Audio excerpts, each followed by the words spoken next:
Hi friends, welcome back to my channel. ഇന്ന് ഞാൻ വന്നിട്ടുള്ളത് ഒരു പൊങ്കലിൻ്റെ റെസിപ്പിയുമായിട്ടാണ്. വളരെ സിമ്പിളായിട്ട് ഇത് തയ്യാറാക്കി എടുക്കാൻ പറ്റുന്ന ഒരു റെസിപ്പിയാണ്.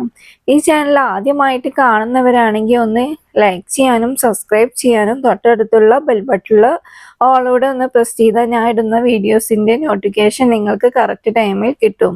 അപ്പോൾ വീഡിയോയിലോട്ട് പോവാം. ഒരു പാത്രത്തിലോട്ട് ഒരു ഗ്ലാസ് പച്ചരി ഇട്ട് കൊടുക്കാം.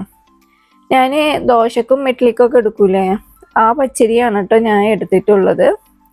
ഇനി അതിലോട്ട് ചെറുപയർ പരിപ്പില്ലേ, അതുകൂടെ 1/2 ഗ്ലാസ് ഇട്ട് കൊടുക്കാം. ഒരു ഗ്ലാസ് അരിക്ക് 1/2 ഗ്ലാസ് പരിപ്പാണ് ഇതിൻ്റെ കണക്ക്. ഇനി ഇതിലോട്ട് വെള്ളം ഒഴിച്ചിട്ട് ഒരു 4-5 പ്രാവശ്യം ഒന്ന് നല്ല പോലെ ഒന്ന് കഴുകി വൃത്തിയാക്കിയിട്ട് എടുക്കാം. ഇപ്പോൾ 4-5 പ്രാവശ്യം ഞാൻ കഴുകി വൃത്തിയാക്കിയിട്ട് ഞാനിത് എടുത്തു. ഇനി ഇതൊരു കുക്കറിലോട്ട് ഇട്ട് കൊടുക്കാം. കുതിർത്തി എടുത്തതല്ല കേട്ടോ അരി. ഇനി ഇതിലോട്ട് 1/2 ഗ്ലാസ്സാണ് മൊത്തത്തിൽ. 1 ഗ്ലാസ് അരി, 1/2 ഗ്ലാസ് പരിപ്പ്, അതിന് 5 ഗ്ലാസ് വെള്ളം ഒഴിച്ചു കൊടുക്കാം. അതിനോടൊപ്പം ആവശ്യത്തിന് വേണ്ട ഉപ്പ്, 1 ടീസ്പൂൺ കുരുമുളക്, ഒരു 2 ഇഞ്ച് സൈസിൽ ഇഞ്ചി ചെറുതായി ഒന്ന് കട്ട് ചെയ്തതൂടെ ഇട്ട് കൊടുക്കാം. അതിനോടൊപ്പം 2 കറുകപ്പട്ട, 2 ഏലക്ക, 1/4 ടീസ്പൂൺ മഞ്ഞൾപ്പൊടി, 2 ടീസ്പൂൺ നെയ്യ്, അതുകൂടെ ഒഴിച്ചിട്ട് നല്ല പോലെ ഒന്ന് ഇളക്കി മിക്സ് ചെയ്യാം. അപ്പോൾ ഞാൻ ഇത് എല്ലാം നല്ല പോലെ മിക്സ് ചെയ്തു. ഉപ്പൊക്കെ ഉണ്ട് ഇപ്പോൾ. ഇനി ഇതൊന്ന് കുക്കർ അടച്ചു വെച്ചിട്ട് ഒന്ന് വേവിച്ചെടുക്കാം. ഒരു മീഡിയം ഫ്ലെയിമിൽ വെച്ചിട്ട് മതി ഇത് വേവിച്ചെടുക്കാൻ. ഒരു 4-5 വിസിൽ മാത്രം വന്നാൽ മതി. ഇത് നല്ലോണം വേവണം, അതിനാണ് 4-5 വിസിൽ വേണമെന്ന് പറയണത്.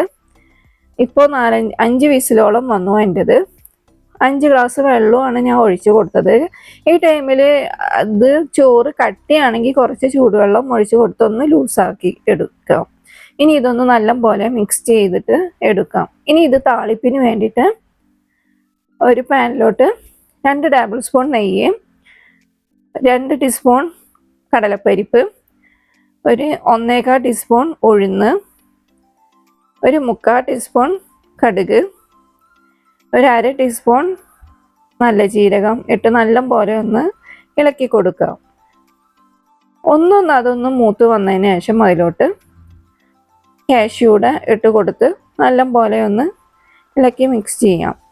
അതിനുശേഷം ഇതിലോട്ട് ഒരു 1/2 ടീസ്പൂണോളം കായപ്പൊടിയും 1/2 ടീസ്പൂൺ കുരുമുളക് പൊടിയും ഇട്ട്, അതിനോടൊപ്പം 2 പച്ചമുളക് ചെറുതായി ഒന്ന് കട്ട് ചെയ്തതും 2 വറ്റൽമുളക് ഇട്ട് നല്ല പോലെ ഇതൊന്ന് വഴറ്റിയെടുക്കാം. ഒരു ബ്രൗൺ കളറായി വരുന്ന വരക്ക് ഒന്ന് നല്ല പോലെ ഒന്ന് ഇത് വഴറ്റിയെടുക്കാം. ഈ ടൈമിൽ കറിവേപ്പില ഉണ്ടെങ്കിൽ കറിവേപ്പിലയൂടെ ഇട്ട് കൊടുക്കാം. എൻ്റെ അടുത്ത് കറിവേപ്പില ഇല്ല, അത് കാരണം ഞാനത് കറിവേപ്പില ഇട്ടിട്ടില്ല.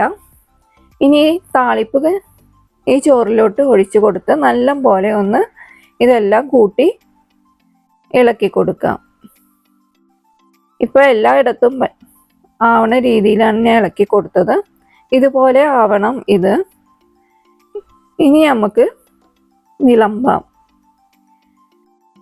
ഇപ്പോൾ ഞാൻ ഒരു പാത്രത്തിലോട്ട് ആവശ്യത്തിന് വേണ്ട വിളമ്പി കുറച്ചൊന്ന് ഡെക്കറേഷന് വേണ്ടിയിട്ട് കുറച്ച് കാഷ്യൂ ഒന്ന് വറുത്തിട്ട് അതുകൂടെ ഒന്ന് ഇതിൻ്റെ മുകളിൽ ഇട്ട് കൊടുത്തു. ഇപ്പോൾ നമ്മുടെ സ്വാദിഷ്ടമായ പൊങ്കൽ ഇവിടെ റെഡി ആക്കിയിട്ട് ഇതുപോലെ എല്ലാവരും ഒരു വട്ടം ഒന്ന് ട്രൈ ചെയ്ത് നോക്കി, എന്നിട്ട് കമൻറ്റ് ബോക്സിൽ അഭിപ്രായം അറിയിക്കണേ. ഈ വീഡിയോ എല്ലാവർക്കും ഇഷ്ടപ്പെട്ടാൽ എല്ലാവരും like and share, subscribe. Thank you.